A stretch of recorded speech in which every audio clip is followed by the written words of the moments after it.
Chères téléspectatrices, chers téléspectateurs, bonjour.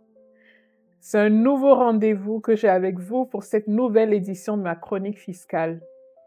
Aujourd'hui, nous allons parler d'un sujet qui intrigue, qui passionne et qui parfois déroute, les crypto-monnaies.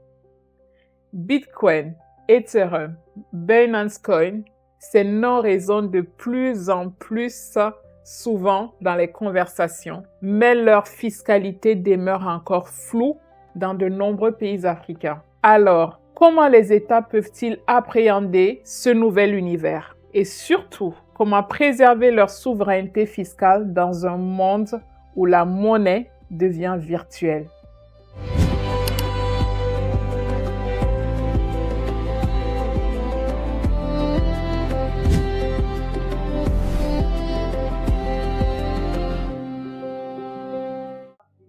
Mesdames, Messieurs, bonjour. Je suis ravie de vous retrouver pour ma chronique fiscale de ce mois consacrée à les crypto-monnaies, nouvelles frontières de la souveraineté fiscale.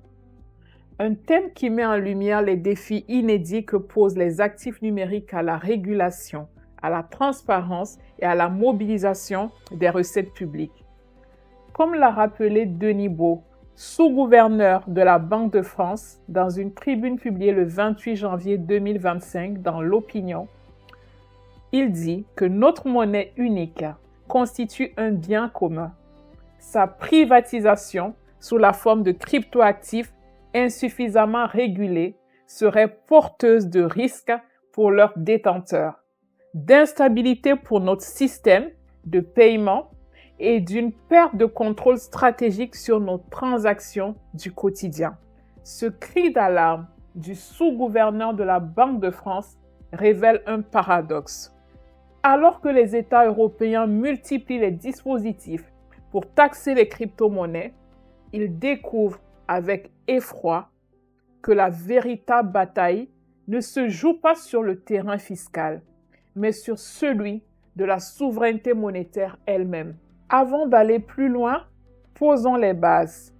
Une crypto-monnaie est une monnaie numérique créée et échangée sans banque centrale, sans biais, sans frontières.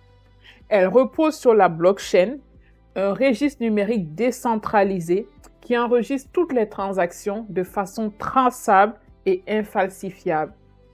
Si les échanges sont transparents, l'identité des utilisateurs reste pseudonyme, d'où le paradoxe, une technologie traçable utilisée pour échapper au contrôle. En clair, une crypto-monnaie fonctionne comme un réseau d'échange direct entre utilisateurs. Et c'est précisément cette absence d'intermédiaire qui pose problème pour les administrations fiscales. Si les transactions sont virtuelles, comment les suivre? Si les portefeuilles électroniques sont anonymes ou hébergés à l'étranger, comment savoir qui détient quoi et où? Et surtout, quand un citoyen réalise des gains en cryptoactifs, comment ces revenus doivent-ils être imposés? Ces questions ne sont pas théoriques.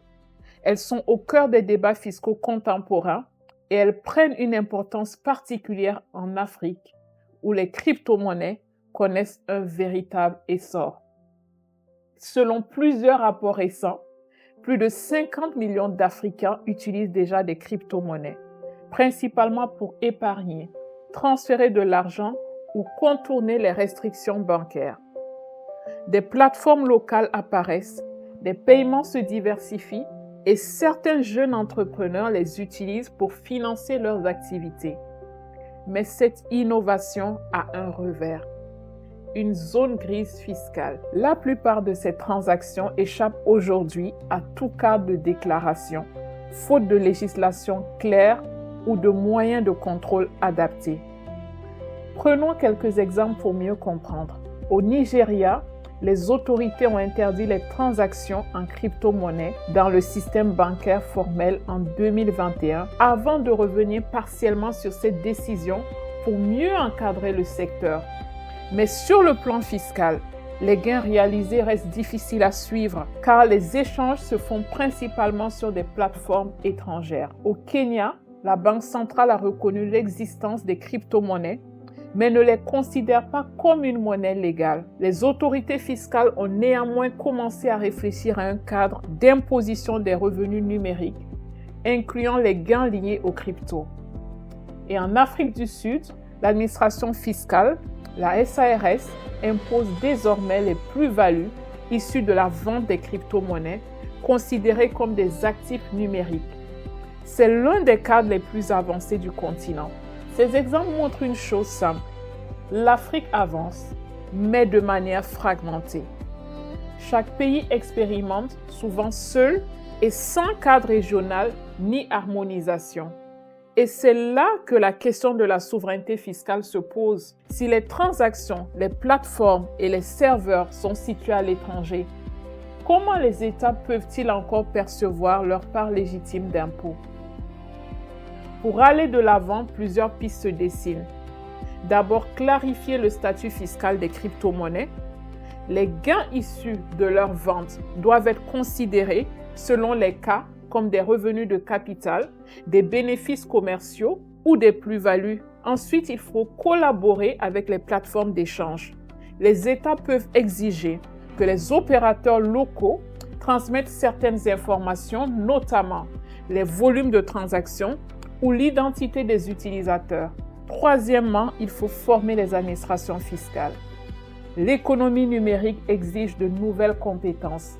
Savoir tracer une transaction virtuelle, auditer un portefeuille numérique ou évaluer un actif digital.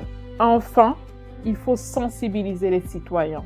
Investir en crypto-monnaie, c'est aussi assumer des obligations fiscales. Et la transparence, ici encore, est la clé d'une relation de confiance durable entre l'État et le contribuable. Alors, que retenir? Les crypto-monnaies ne sont pas un ennemi de la fiscalité, mais un test de modernité pour les États africains. Elles rappellent que la souveraineté fiscale ne dépend pas seulement des frontières physiques, mais aussi de la capacité à comprendre et réguler le monde numérique. Le défi est de taille, mais il est aussi porteur d'opportunités, celle de bâtir une fiscalité à la fois innovante, inclusive et tournée vers l'avenir. Merci à toutes et à tous pour votre écoute et je vous donne rendez-vous le mois prochain pour une nouvelle chronique fiscale. Ensemble, brisons les barrières d'accès au savoir.